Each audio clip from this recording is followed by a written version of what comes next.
I'm so excited. We are back for the first episode of the new year of Selling During Crisis. We're live on LinkedIn. I'm your host, Jonathan Otero, and I was waiting for this one. This was like my Christmas present that I was getting. And so I'm so excited now to share my present with the world. Listen, so let me tell you what happened. I met this guy, Todd Caponi, through the one of the gentlemen that we had on the podcast earlier, Jeff Goldberg. And he told me, man, you got to talk to this guy, Todd. And so I went on and I bought his book. I spoke to him and he was really cool. There was a lot of synergies between what we were talking about in terms of sales. And I went on Amazon and bought this book, The Transparency Sale, if you could see it. By the way, this is 2019's best-selling book in sales. So you got to read this book. And all of a sudden, so let me tell you what happened. In the spirit of being transparent, I when we set this up, I speak to my guests. I spoke to Todd. I said, here's a list of questions I want to ask. And he said, okay, that sounds great. We'll do it. And then I read the book. And here's where the list of questions went, right in the garbage can, because I had to totally rewrite my whole script of what I wanted to say to this guy, because we need to cover this book. So without further ado, let me bring him in. Todd, how you doing, sir? Dude, I'm my face already hurts from laughing. That was awesome. That was great. No, I'm really excited to have you on. So why don't you just do a brief, I couldn't do your bio justice. So do a brief bio of who you are and some of the stuff about you, and then we're going to get right into it. Yeah, I've always been a nerd for decision science for some strange reason. And I'll go all the way back for a second because this could be important. I was kind of like a B minus sales rep. But I always knew in my heart that leadership and teaching and coaching was my thing. You mentioned Jeff Goldberg. 2003, I literally took everything I owned, I sold it, and I bought a sales training franchise. And Goldberg was one of the other franchise owners, and we got to be fast friends. The franchise owner didn't work out so well, so we all kind of popped out and went independent, and we took different paths. From there, I ended up getting back into the actual working world and quickly moved up. So now I've had 7 different sales leadership roles, including one where I was the CRO of a company called Power Reviews that I know we're going to talk about. I was also on the sales leadership team of a company called Exact Target that we grew, we IPO'd, and then we sold it for $3 billion with a B dollars to Salesforce back in 2013. So I've had a pretty cool run, and then got this idea, wrote the book, and here we are. Awesome. So, I mean, that's a great introduction, right, of who you are. So we've established the credibility right off the bat. So Todd, I got it. I've been I don't know how giddy is the word. Let's talk about the transparency sale, right? Yeah. Because talk to me about the book that you wrote in 2019's best-selling book, The Transparency Sale. You talk about leading with your flaws and how that can result in a faster sales cycle, increase your win rates and things like that. And so we use the word transparency quite a bit, but you really talk about what that means to be transparent. So what does that mean, leading with your flaws? Let's start there. Well, let's start with, there's a company that everybody may or may not have heard of. It's called Amazon. Like Amazon, they've done pretty well for themselves, right? So back in 1995, they decided that, hey, on our own products, on our own website, we're going to have people that have used those products just spill the beans about their experience in the form of reviews, right? So positive reviews, but also negative reviews on their own products, on their own website. And guess what happened? People loved it. Like if there were negative reviews on the website, it actually helped those products sell. And it kind of started there. What ended up happening is, in that last role as the CRO of Power Reviews, you might guess from the company name that they were in the space of helping retailers and brands collect and display ratings and reviews on their website. So you go to Crocs.com or Vineyard Vines or Jet or whoever, and you're looking at a product, you scroll down, there's the reviews. It was Power Reviews that was helping in the collect and display. And so what happened was, 2016, we did a study with Northwestern University that looked at, all right, when a website's acting as a salesperson, what do they do? How do consumers act? How do they behave? How do they engage? And it turns out that we all look at reviews today. Of course, it was like 96%, and I haven't found the 4% that don't.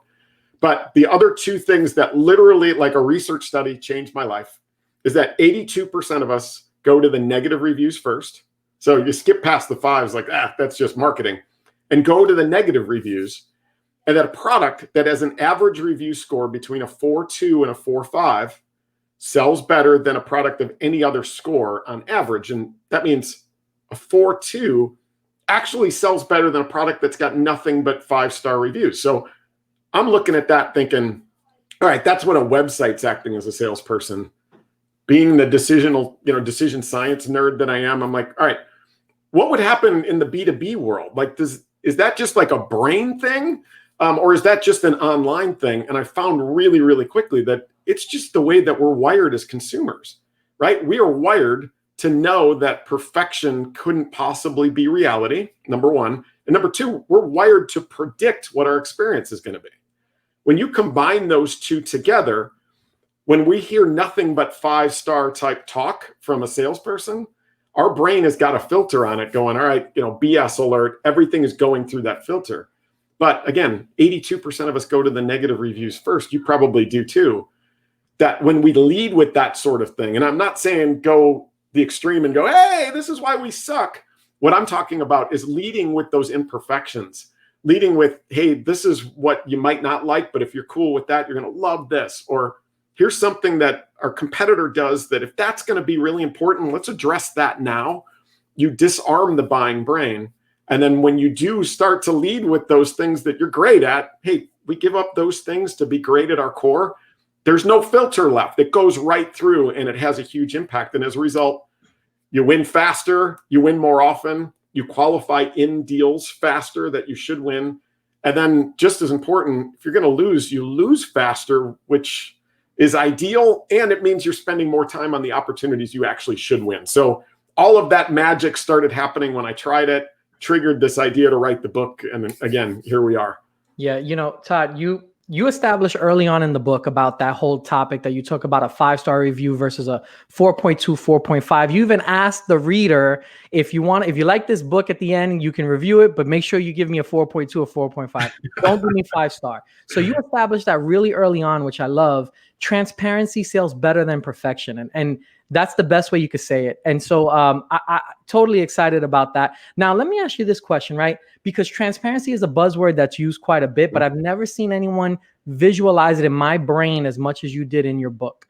So just instead of saying transparency, you actually break it down early on in the book. You talk about saying things like bringing, for example, I want to make sure I get it right. You say to yourself, you're bringing your style there, saying when you're in a meeting, here's what we don't do, right? We suck at these things. Here's where we're not good, right? But if you're okay with that, and here's what our competitor does better, but if you're okay with us being not good at that, and you don't necessarily need all those things, here's where we're excellent at, where we're 100%.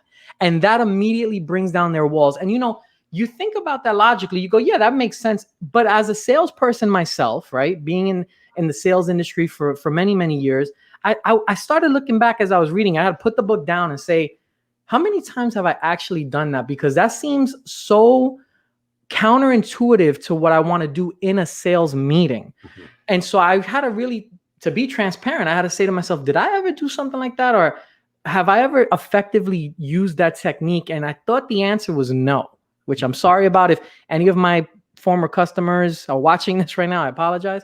But you talk about how that brings down the wall. So talk to me a little bit more, elaborate on that further. Why would someone want to go into a meeting and say, here's what we're not good at, but if you're okay, here's where we excel?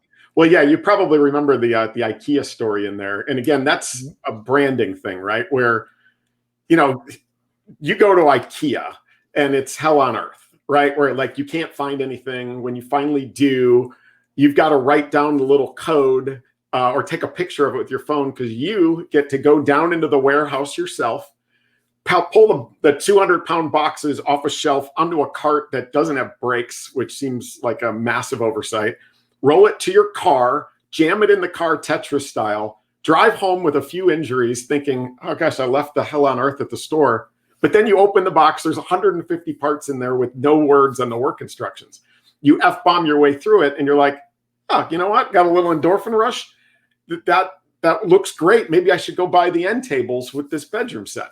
The point being that IKEA embraces the fact that, hey, listen, we're giving up certain things. that experience. You find it, you pick it, you pack it, you jam it, you assemble it, so that we can be great at our core, which is giving you modern Scandinavian design furniture that you didn't pay much for, right? And they embrace that. When somebody walks in and says, I need a designer to help me design my living room, feng shui it, and then they're going to come to my house, it's all like going to assemble it. They're like, cool, not us. Go to Room and Board, go to Macy's, go to Crate and Barrel. The point being that we all have our things that we give up, right? We all have the pick it, the pack it, the jam it, maybe not to that extreme. But then we also have the modern Scandinavian design furniture that you didn't pay much for, right? We all have that. Otherwise, we wouldn't be in business. We wouldn't have customers that are successful. And so it's imperative on all of us to figure out what it is. What are we giving up to be great at our core? It's not a, hey, we suck. It's a, listen, we cannot possibly be all things to all people. And then I'll just add a level to that. We have entered an era. So we know from a behavioral science perspective that transparency sells better than perfection. Like I can prove it, right? Like there's piles of research on that, but we've always known that. The thing is, in today's era, we now have to do it. That's why I wrote the book now, is because there is a massive proliferation of reviews and feedback on everything we do, buy, and experience. I don't care what industry you're in. It's easy for your customers to figure out your flaws. All right. So we've got to go act like a customer and go, what are they going to find when they do that homework? Curate that information into your messaging. And then that informs the way that you lead with your flaws. It's not just a, hey, we suck. It's a, hey, what are they going to find out anyway? And more importantly, what's the truth? That's amazing. This is, guys, in case you don't realize by now, we're 12 minutes into this thing. You guys are going to school right now. This is what this is about. Let me show you some feedback from the audience so far, Todd, that we got. Turner says transparency sells better than perfection. Love that thought. We got, Josh Feedy. He unfortunately, his profile's not showing up there, but he says BS filter on overdrive. So Josh, thanks for watching. I appreciate love his podcast. Hey, Josh, I got a box coming to you, brother. It's going on. There you go. Yeah, it's coming to you, Josh. So great guy. I just did his podcast yesterday as well. That's awesome. I'm excited. So that gives me a good segue when we were talking about Josh's podcast. So I've seen you on other podcasts, right? I've seen you do Josh's. I've seen you do a bunch of other people. And here's where I got scared. You actually kind of pissed me off, Todd, because I'm really big on online tools to use video to sell. Mm-hmm. And I've heard you on other people's podcasts talk about how salespeople are kind of messing it up. And I said, oh no, Todd, don't tell me that. Because I feel like I just discovered online video sales. So now here you are, this person who has tremendous credibility with me, talking about how potentially this could be a dud and how people are messing this up now. So how are they messing it up, first of all? And how can we prevent that? What can salespeople do to be better? Yeah, and like you mentioned, Josh, I went on a nice little rant with him, but I want you to picture this for a minute. And the conversation with Josh on his podcast was about this idea that, 120 years ago, the only way you could sell was to do it face to face, door to door, essentially, right? There's no phone, there's no email, there's no video, right? You had to get out of your office and go. And we've been given incredible gifts over the lifetime of this last 120 years. The things like the telephone, allowing us to pick up the phone and call somebody. I don't even have to put shoes on. Things like email that allow us to send a message and have it show up in your inbox instantly. Things like LinkedIn that allow us to hyper target. We can see people's resumes, where they are. We can actually see their pictures. And the problem is that with all of those tools, we've ruined it by getting blinded by this idea of scale. Like, all right, that works. Cool. Let's scale the crap out of it. And when we do that, what we end up doing is we create blockers. Our brains make maps. And when we feel like we're being sold to, another filter goes up. Cold calling, right? We got to the point where we were doing so many of them, and we were doing robocalls, and we were getting aggressive, and salespeople were calling people during dinner, to the point where technologies had to be created to prevent it. And then the government had to step in with things like the do not call registry, right? We did the same thing with email, with spam inboxes, junk mail, IP blacklisting. The government jumps in with the Canned Spam Act of 2003. LinkedIn, like my connection requests are a joke, right? I get pitch slapped constantly where I accept a LinkedIn connection request and I'm slapped with a pitch, right? We're getting to the point where as buyers, we're putting up walls on all of these things because they're not generic, they're not useful, they're not helpful, and they're wasting our time. And when we think about video, what's happening there? Video is this incredible gift, this incredible opportunity to provide context to your words, to send little packets of digital information that go via an inbox or via a bomb or a Vineyard or whatever you're using that open up in an inbox instantly. Like imagine sending video 10 years ago. Like you'd need a freaking thumb drive or a truck. Now it's so easy. We've got this great opportunity. And the point being that if we start to ruin that the way that we've ruined these other gifts by getting blinded by scale, by going, hey, I'm going to trick this buyer by creating a generic video and I'm going to send it to 100 people at once. And it's going to start with, hello, you. I'm really impressed by your background, right? Like, all right, BS detector goes off. When you think about in my last role as a CRO, I was getting 100 to 150 emails per day. And I had 30 to 35 meetings per week. All right. So my day, I couldn't guide my day by interruptions, right? And a lot of the people that you're calling on, they're at executive levels and they got a lot of crap going on. At the end of the day, I would go sit on the train to go home. I'd open up my inbox and there'd be 100 to 150 emails in there, right? Some of them I'm looking at during the day because I've got to be responsive to them. But then the other ones, I could literally go through 100 emails in 10 minutes by essentially looking at the subject line plus the first 10 words, which would show as a preview in my Outlook, my Gmail, my phone. That would tell me, is this email here to help me or is it here to sell me? Right. And so I could quickly go, hit the little boxes, select all, delete, and they'd be gone. With video, imagine even if I get 20 a day and they're each 3 minutes long. You do the math on that, that's an hour. You think that an executive that you're sending a message to is going to spend an hour a day going through blind, cold videos, even if they are valuable? Now, let's add in this idea that salespeople ruin everything with scale. It'll get to the point where if there's a video, people won't even watch it unless you're a known entity, right? So, to go back, Jonathan, to your question about like, how do we fix that? We just got to be careful. We've got to look at these gifts we've been given in the form of technology and use them for their true gift and stop getting blinded by scale. Sending 100 video messages in 5 minutes, that's how you ruin this stuff. Send one that's well-researched and studied and meaningful, tee it up so that I want to watch it versus another one of these. I'm going to just stop looking at it. Mm-hmm. Interesting point, Todd.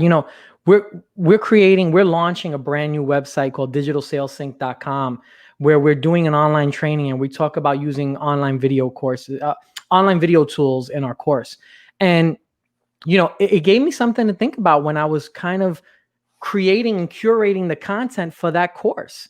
Because after we spoke, because I'm thinking, I know what I did, right? I'm just taking the stuff out of this brain and putting it on video to tell people who are going to purchase the course what I did. But there's that component that we have to add. Let's not ruin this, right? Because the human factor gets in and people start trying to get creative, and creative is not necessarily a good thing. And when you start giving me the examples about caller ID and spam on the email, you start to think, oh man, you're right. How are we going to ruin this again? So I don't want to be a downer. I hate to take it down that road, but you bring up a good point. Yeah. And I'll tell you, I love video downstream in sales processes. Like, absolutely. You send a proposal out and instead of it just being words, we got to remember that consensus selling, like salespeople are like, oh, consensus selling's hard. Sure, it's hard, right? Selling to multiple buyers.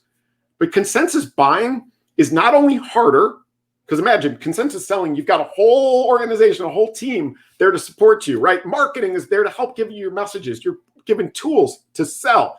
You've got processes. You've got leaders that are coaching you on selling. But now consensus buying, how often do I buy something? Once a year, maybe, of substance? How often do I buy what you're selling? once in my lifetime, maybe. I have no idea how to do it.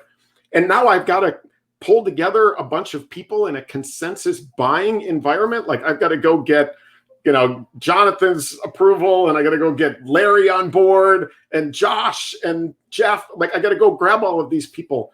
Dude, consensus selling is hard. Consensus buying, harder. Consensus buying when our buyers are all now remote, so they can't just run into people in the hallway or grab them while they're getting coffee in the kitchen. It's even harder. That's where video is gold. Give the buyers the tools to be able to build consensus. Don't just send a proposal, but send a little video summary along with it. Hey, here's what you're going to find. Here's the way we thought about this. Here's where the flexibility is. The pricing that you see here, let me walk you through it so you understand where we came up with this. Video downstream in those elements, or when you've got clients that have gone cold on you, that's a great opportunity to do it too. There's so many great ways to do it. I just worry about video for the cold prospecting. I just think we're going to ruin that pretty quick. Yeah, and I want to talk to you offline about that, because that's interesting. I mean, you're scaring me, but I understand why you're scaring me, and I appreciate it. And look, we're getting great feedback from the audience. You mentioned Larry. Larry writes in the chat, in the comment section, what that does is streamlines the sales process so both sides can determine if you are a match. This is a greatly appreciated. This will also lead to better, more positive recommendations from the customer that made a purchase, and he definitely makes sure he put it in big letters, and the one that didn't in the end become a customer, I guess, that made the purchase, and will have a much better experience. So Larry really put it in there. And then just so you know, our boy Josh, he put in hashtag pitch slapped, right? Put it in. That's not my term. I stole that from somebody, and I got to figure out, but I love it. As soon as I heard it, I was like, that is fantastic. Yeah. And Larry writes, I so love my friend Todd. I guess you know Larry very well. Yeah, salespeople have ruined things. I freaking love it. And so true when it comes to the word scale. What about humanization? So let's talk about humanization. But before you get into that, I do want to share with everyone, guys, we got Todd on the line. I'm going to get right back into the book. But if you have questions right now, here's your opportunity to ask the man yourself, right? We have him on the line. Let's leverage him. Let's take advantage. So put your questions in the comments, and we're going to see if we have enough time to get to them. So what about humanization? Larry asked. Oh, gosh. If you want to ask somebody about humanization, ask Larry, right? Like his book, Selling from the Heart, is like, it's the perfect complement to this whole concept of transparency, right? Because you talked about earlier, transparency is a word that's kind of overused, and sometimes it gets mixed up with authenticity and with honesty. I kind of feel like they're two separate buckets, right? Bringing your true self to an opportunity, right? Like, we're human beings. We're humans selling to to humans, and to be able to embrace the fact that we are human beings and we all have flaws and we're all not perfect, and we're trying to help each other is such an important part. Transparency is separate than that. Transparency is the true reflection of trying to help a customer make the right decision by stopping pretending that your solutions and yourself are perfect, right? And leading with those flaws. There's a term that I know that it's always funny, and this is not in the book. I wish it would have been, but supermodel. The knowledge of a supermodel here. There's a phrase that supermodel Tyra Banks came up with, and it's this idea of the word flawsome. Flawsome is this thought of embracing your flaws, but knowing that you're still awesome. Right. And I think that that's a really important thing to think about when we're positioning our products and solutions. And then from a, selling from the heart, authenticity perspective, it's also so important to reflect on that from a personal and human perspective. Right. And those two together are perfect. Being flawsome is all about embracing your flaws, but know that you're still awesome. Because again, if your solution sucked, you wouldn't be in business. Figure out what those flaws are, embrace them, lead with them. Disarm the buying brain, and what happens from there is magic. We're gonna do a hashtag flawsome. That's gonna be the new thing. And we're all gonna use it in our post today, and we're gonna make it go viral. Hashtag flawsome. So I love it, Todd. Now you talked about Tyra Banks, supermodel. So that is almost like you segued me into my next question, because I want to get back into the book. We're gonna talk about supermodels. Almost. We're gonna talk about TV. But the transparency sale, Todd Caponi, by the way, get your book on Amazon. This is a great book. Let's talk about it a little further now. Because in terms of television, you talk about in the book how we're visual people. So if you can tell a story, you're going to be better off. And you use the term of using it like a reality TV show, right? And why a reality, like a home makeover show? Why are those shows so awesome? And you see how I tied that into your Tyra Banks, model thing, right? TV.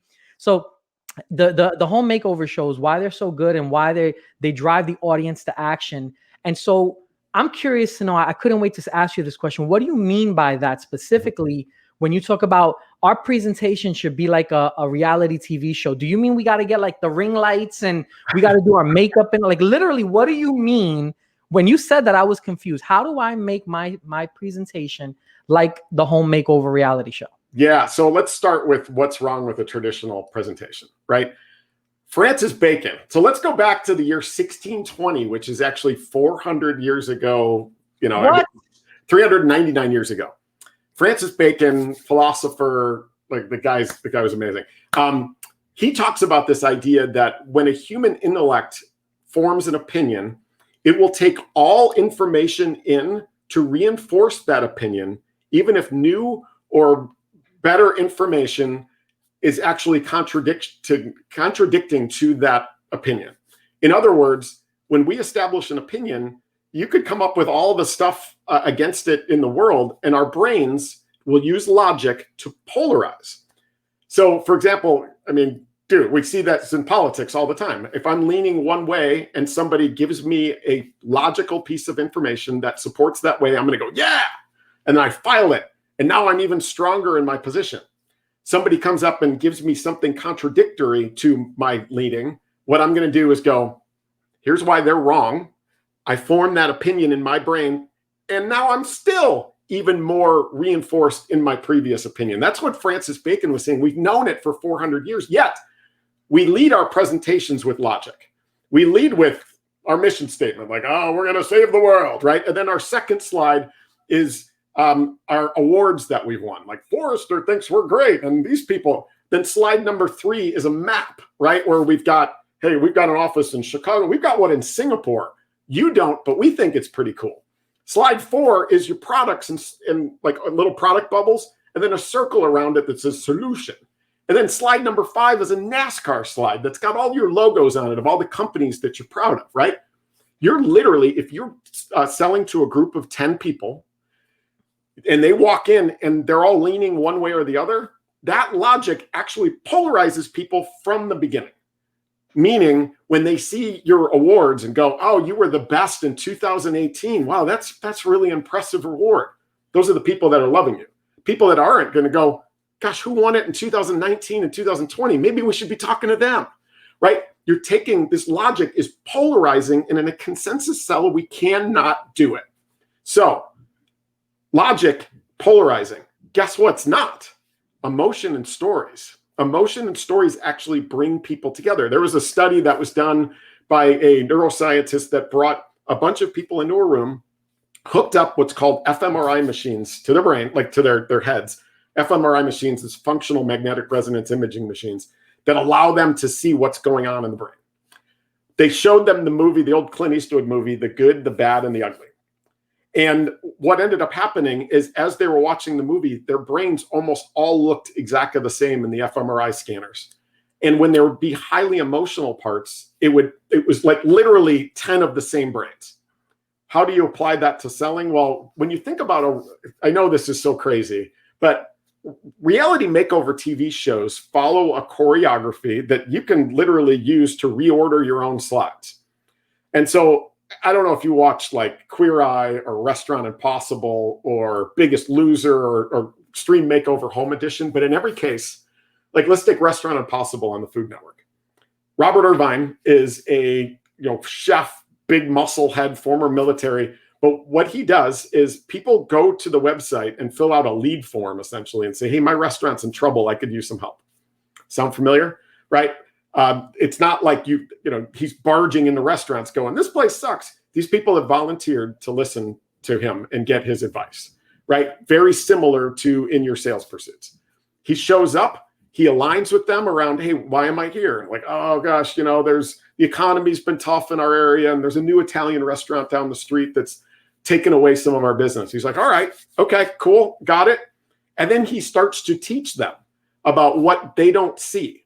He walks over to the buffet and runs his fingers across it, and dirt falls in the food. And he's just like, guys, the place is kind of dirty, right? Like, it doesn't cost you anything to clean. Your customers recognize that, right? So he's teaching them based on their circumstance. And then he backs it up with logic to bring people in. He brings in 30 people from the community to try a service, and they're all hating the food, which always happens. And then right before the commercial break, he layers in the emotion around, hey, what happens if we don't fix this? And it's like, oh, my partner and I, we're going to break up, and my dog's going to leave me, and like, all this emotion. And then he talks about what he's going to do. He doesn't lead with it. He doesn't lead with, aren't I great? Look at all these James Beard Awards I've won. That would be the boringest show on earth. Instead, he starts with the customer's current state, walks them through how that current state is no longer sustainable in a very customized way, and then leads to the path forward and what he's going to do. And in every episode, guess what happens? By the time he gets to that path forward, they're in love, right? There's a huge connection. He's differentiated in the way that he's approached this thing. And at the end of the show, they open the restaurant. It's new menu, new servers. The place is redesigned. They're all crying and laughing about what a great success they've had, which is exactly what you want. Reality makeover TV shows. Again, it sounds counterintuitive, but just think about the choreography they use, and you can actually reorder your slides to tell a story in much the same way. Guys, I hope you guys are realizing what we're getting out of this.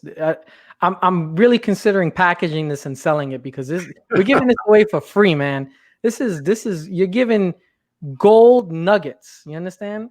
So, well, I'll tell you. I mean, the reason when I wrote the book, my book, I didn't write it because I wanted to be like a big author. Like, woohoo, look at me. As a matter of fact, I thought there was a 50-50 chance the book would suck. Like, because I've never written a book before. Right. My editor was like, just beat the crap out of me through the whole process.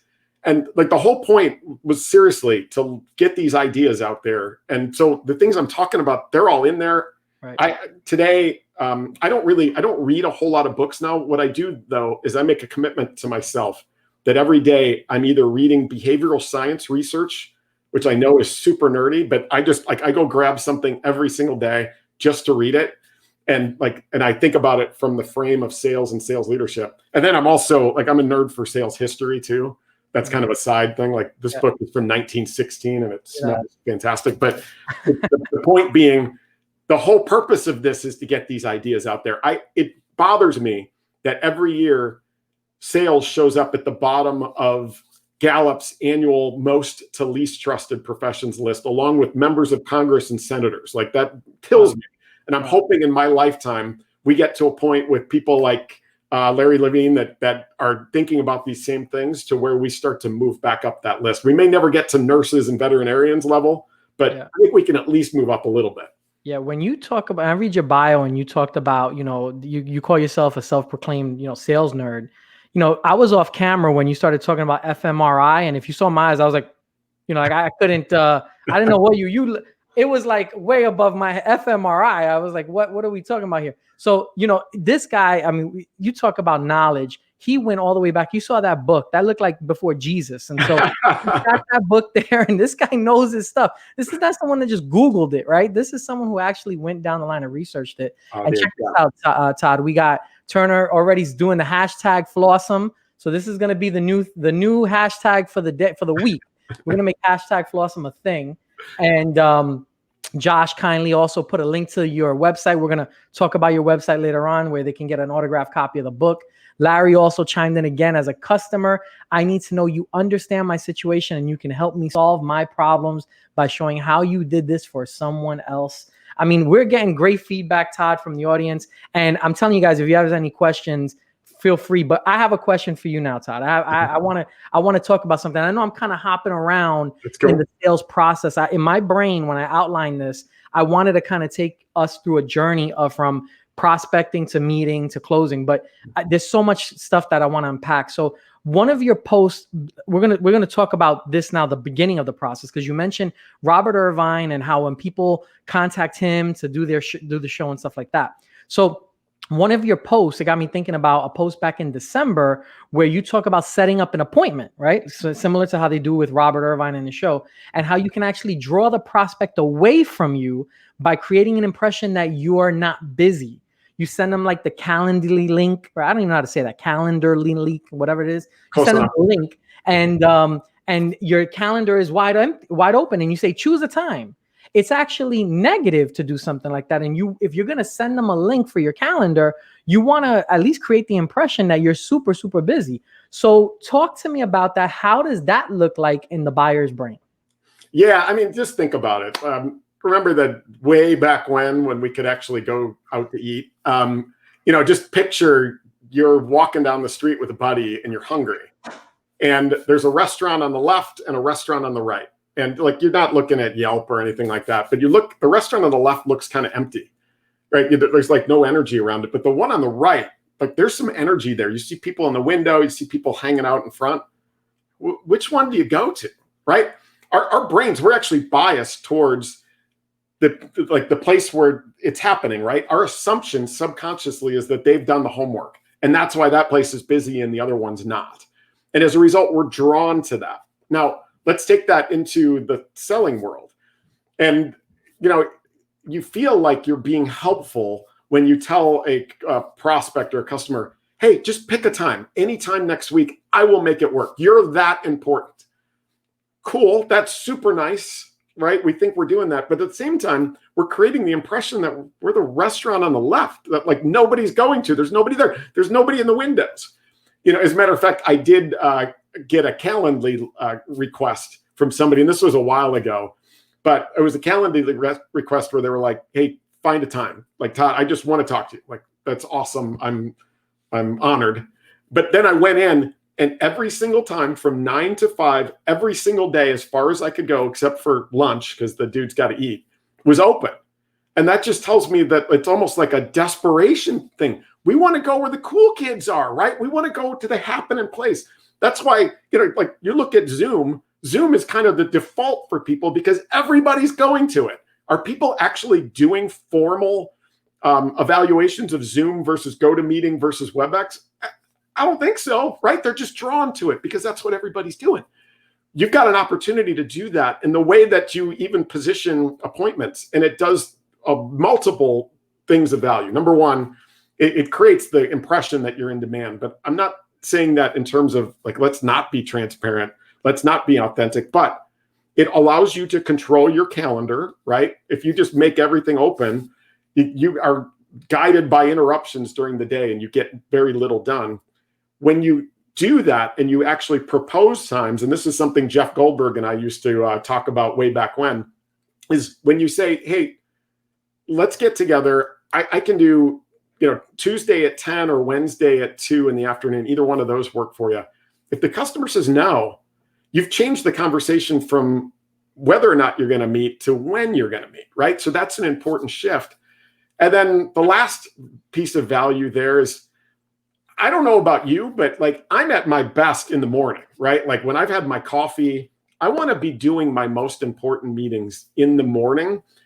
Or late afternoon, like around 2 in the afternoon, I start to drag. I got to go grab another cup of coffee. But it also allows you to optimize for your day, not only in the way that you schedule, but when you're at your best. So don't be the restaurant on the left is basically the point here. When you set up a meeting, suggest a couple of times that work ideally for you. Be flexible. If those don't work, go like, all right, what else? Like give me a couple that work for you and I'll move things around. But just don't be like, I'll give you one last example here that my mother a few years ago, she needed to have hip replacement surgery, kind of a big deal. Right before the surgery, which was right before Thanksgiving. My mom was like a big Thanksgiving person. Right before Thanksgiving, they call her and they're like, hey, Donna, we don't have an EKG for you. Like, we need to see what your regular heart rate is because for the anesthesia, we're going to need it. Get the EKG and we're going to need to delay the surgery. And my mom's like, holy, like, I'll come in right now and get the EKG. Don't do that. Like, no, we can't do that. We need to delay it. She's like, all right, like the surgery was scheduled for Monday. She's like, all right, I'll get the EKG. Can I do Tuesday or Wednesday? And they're like, it's going to be early January. And my wife was, or my mom was furious about it. Just like, early January, you just ruined my Thanksgiving. Everybody made other plans. And now, like, I got to kick this thing all the way to the end of the year. But for me, I was like, that must mean they're pretty good, right? Imagine if they're like, hey, when do you want to come in? We got nothing going on. I would think, gosh, you must suck at this, right? Like it's a subconscious thing, but draw people in by being in demand. You know, an empty calendar is not necessarily great for its flexibility. It's actually negative for drawing people away from you. Yeah, it's an interesting point. I didn't even think about that when prior to us having that conversation and prior to reading that post. But yeah, I mean, what an interesting dynamic, right? You got to look at all aspects. Now, I wanna pivot again, like I've been doing this whole interview, towards now the back end of the deal, right? Where we're now in the negotiation phase, and we're taught that the first one to throw out a number loses. That's common knowledge, right? Yeah, that's basic. But you talk about in your book, show your hand early and often. Why? All right, dude. So this is a recent study that came out well after the book too. So I have backup now. It's from the University of Texas Austin Research Department. The oh, you know what? Actually, this is the wrong study. I got to get the other one. But it basically argues that the value of leading with your price way outweighs the downside. And here's what I mean. First of all, the concept of transparent negotiation is based on this idea that when I was selling, I always thought that it was weird that I needed to take on a different personality to negotiate than I did to sell, right? Meaning we build relationships, we build trust from the first discussion, we get them all the way to the goal line. The customer says, yes, Jonathan, let's do this. We got to get through the pricing and the negotiation, and then we go. And then what do you do subconsciously? You're like, all right, cool, negotiation. All right, I'm going to start lying to you, right? I'm not going to tell you what a good deal is, or I'm going to do the opposite, which is, you know what, you need a discount. I have up to 10% before I have to ask my manager for approval. Like there's just crap like that happens that is trust eroding, value eroding, and makes your deals less predictable. And so this idea of leading with your pricing, this study talked about, you know, what was most readily understood as an important chess move is now one of your greatest gifts at the beginning of a sales process is to lead transparently with the way that you structure your pricing, which in most cases is based on four things, right? How much they buy, so volume. So the more you buy, the better it is for us. The more we'll pay you in the form of a discount. The timing of cash, which is the faster you pay us. Turns out we like money. The better it is for us, the more we'll pay you in the form of a discount. Length of commitment, how long you commit helps us. And as a result, we pay you in the form of a discount for that. And the timing of the deal. Our ability to forecast our business and resources is really important. And we'll pay you to mutually align around that. So that as you get through the process and you get to the negotiation itself, which is not, you know, it's an event, but it's also a process. You got to lay the foundation and lay expectations out properly. When the customer says, gosh, I need 20% off to get this thing done, what do? You don't just throw 10% on the table and go, I can get you halfway. And you just gave away 10% in the form of charity to their bottom line. Instead, you can say 20%. All right, let's go through those four things again and see how close we can get you there, right? Commit to more technology. Pay us faster, commit longer, help me forecast. There's value to me and my organization to do that.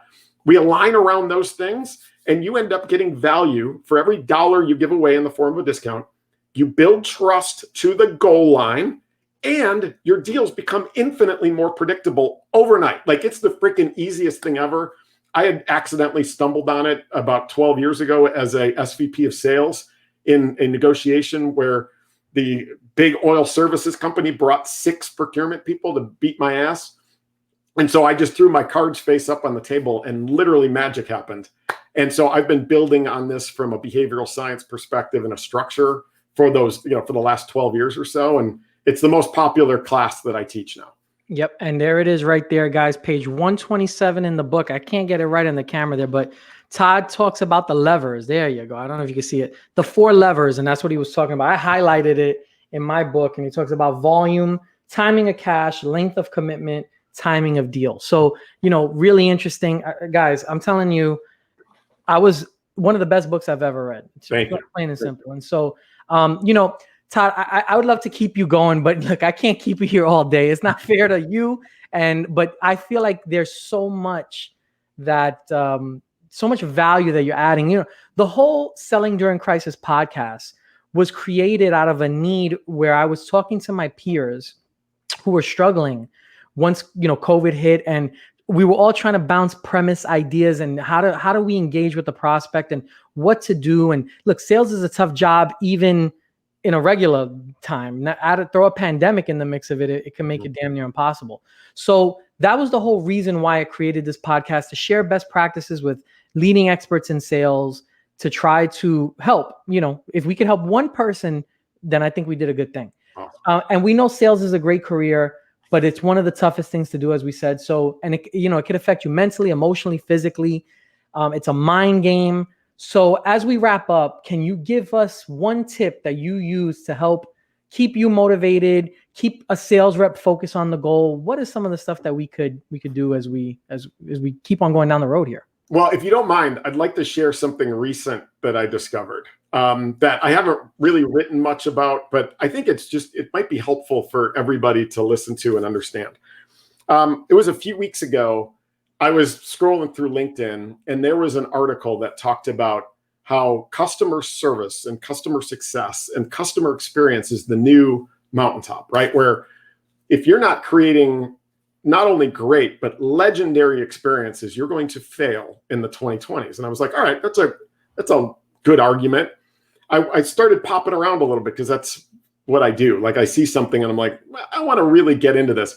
And I found basically like the same article written about 15 times, that customer experience is the new, like, you got to create legendary experiences. So that's like late afternoon, I'm doing that. My stepdaughter, who was turning 16, was having a party, like a socially distanced, only a couple of friends over party.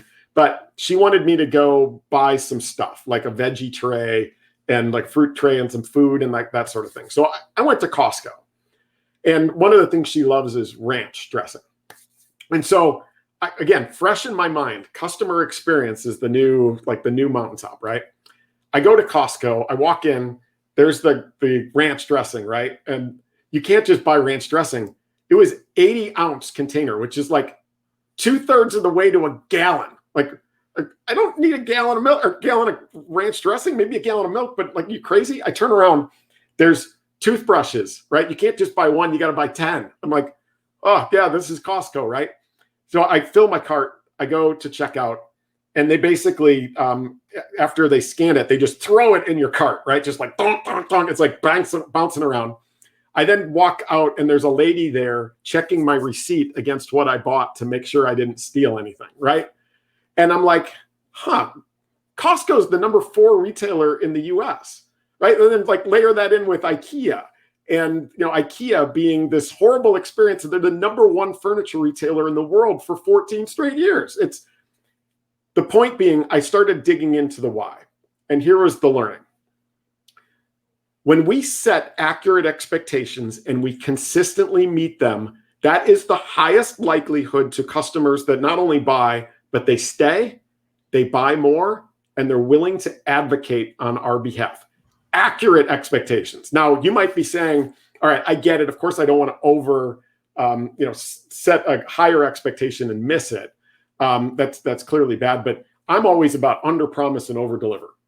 Not so fast, right? There's this phrase I coined called expectation inflation, that when you under promise and over deliver, it creates a short-term spike in customer satisfaction. So they're going to be like, wow, that was better than I thought.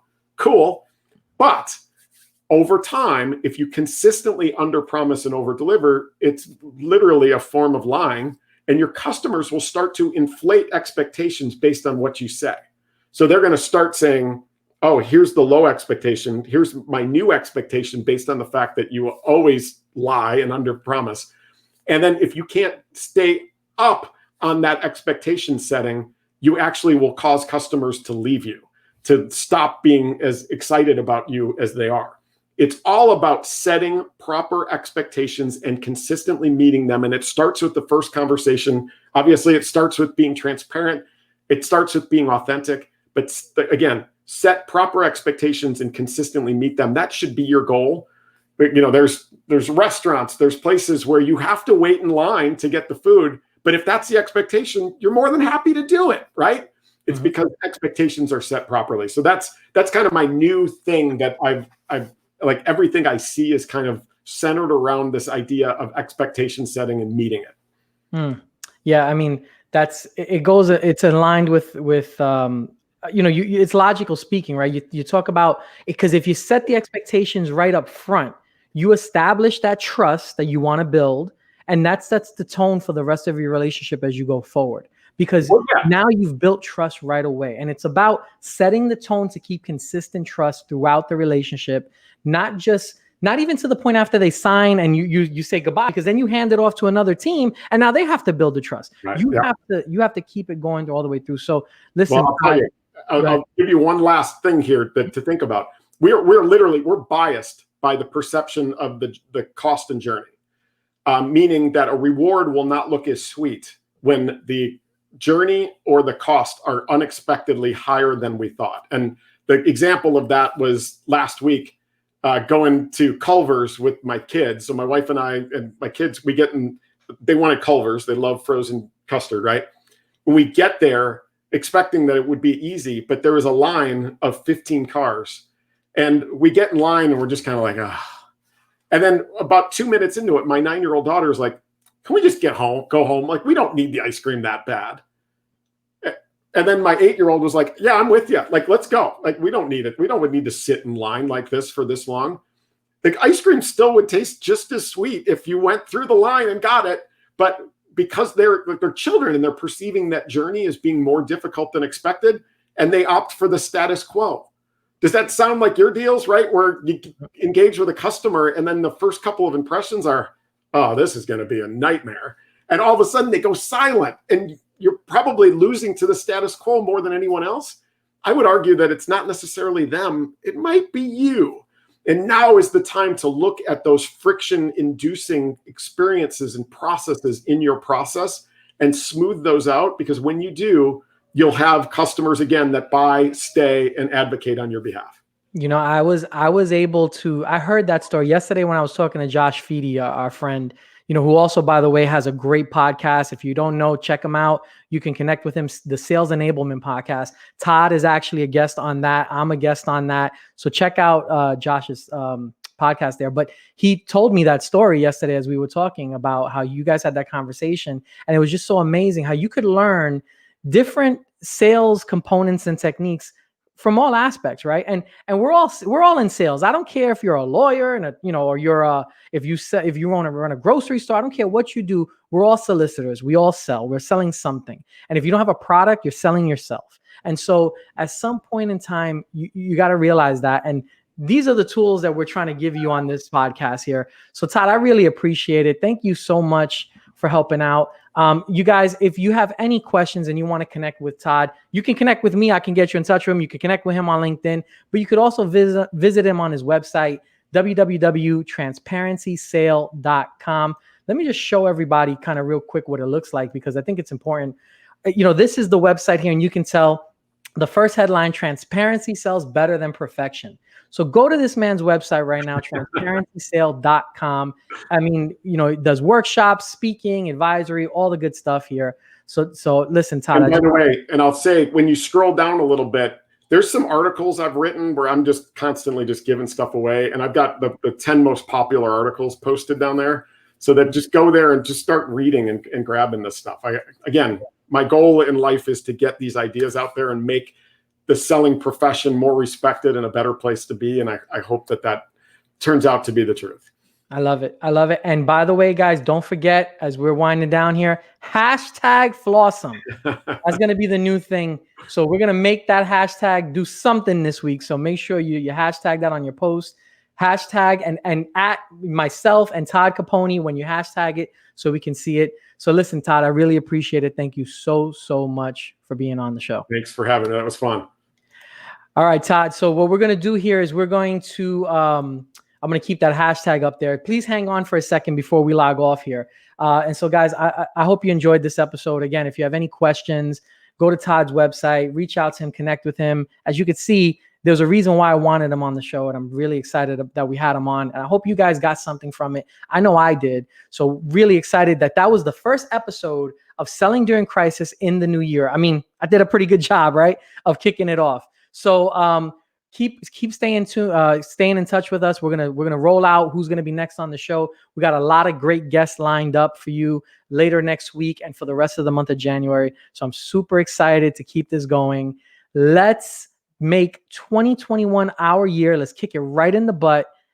And now that we're gonna be done, let's go sell something. Take care.